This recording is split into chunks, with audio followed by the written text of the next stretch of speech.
my esteemed colleagues of the Evil League of Evil, I submit myself for your consideration for membership.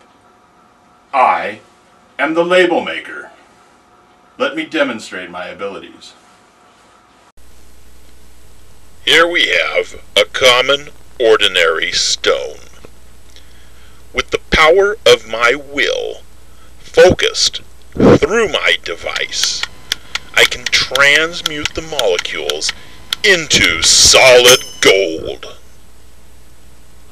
As you can see, the lucrative benefits I can offer your organization are limitless. Why, with my addition to your ranks, your criminal endeavors will be as easy as, well, as easy as...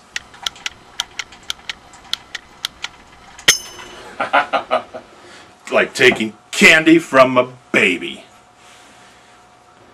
If you have any doubts of my intentions, I guarantee you, I am pure evil. Pure evil.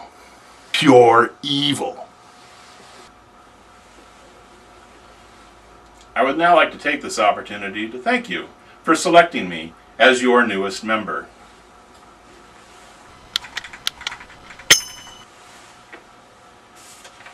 As you can see, your decision has already been made. I am the label maker, a very able faker. My powers of deception will mess with your perception.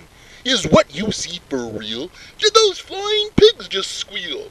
It all may seem exotic, but it's really just hypnotic. To add to your confusion, I admit to this illusion. Why give an explanation? Villainous exposition!